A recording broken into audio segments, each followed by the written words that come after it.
Okay, so let's talk about the twin paradox, which actually isn't a paradox at all, but I'll explain why. All right, so let's have two twins. Joe stays here on Earth. Mo goes to Planet X. And he sees Planet X, but immediately turns, hits the brakes, stops, turns around, comes back, right? He's moving at some v, and this velocity, let's make it be 0.99, the speed of light. So he goes all the way there. Let's say it's 30 light years away, right?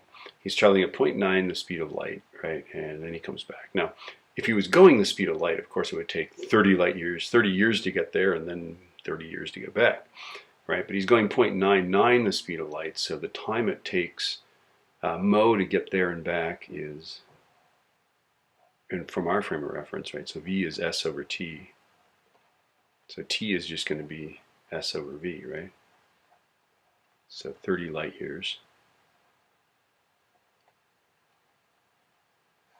over 0.99 the speed of light, right? 30 divided by 0.99, it would take him 30.3 years to get there. And then to get back, so it would be 60.6 years total round trip, assuming that you could stop and turn around and come back. You don't spend a lot of time on Planet X. Turns out to be, just a ball of gas. It's very boring, right? Okay, comes back that many years later. This is how long it takes in Joe's frame of reference. Of course, Mo is traveling so fast that time travels slower in his frame of reference, right? And so for Mo, this is of course the time it takes in Joe's frame of reference, but for Mo, it takes much less time. Okay, his time is 60.6.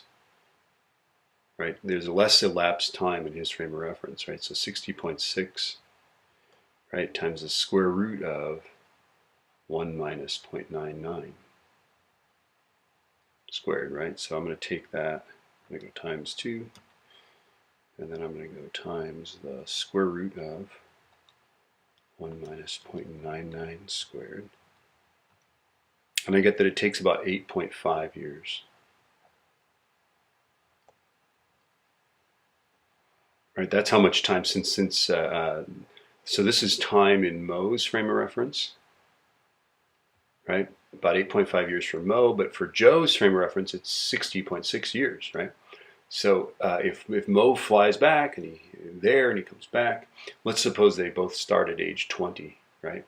Joe is going to be 20 plus, my pen's getting flaky, 60.6 years, and he's going to be 80.6 years old. Right? Yeah, speak louder, sonny. When Mo comes back, he's going to be 20, because let's suppose they're both 20, right? They're twins, right? Plus 8.5 years, right? He's going to be only about 29 years old, right? 28.5 years old. Okay. Now, there's no controversy here, right? They actually would be these ages. We've actually taken atomic clocks and flown them around the Earth, and we've recorded the change in time. Time really does travel slower in a moving frame of reference. The reason why this is a paradox, or a perceived paradox, is that when they get back together, one of them can look at the other and say, hey, you were the one that was moving and I was not, because you are the young one and I'm the old one. Therefore, I've proven this, what the special relativity says, there's no experiment you can do to tell you're moving, right? But here's an experiment that can. The moving person is younger, right? Now, pause a moment. Have we just disproven Einstein? Probably not, right? So why does this not violate special relativity?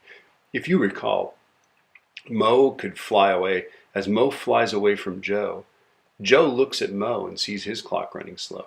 Mo looks at Joe and sees Joe's clock running slow, right? And this is relative. This is there's no way to win that argument, okay? But remember that the special relativity applies only to inertial frames of reference. And when Mo stops, he's going pretty fast. When he stops, that's a heck of an acceleration, and then he accelerates back, right?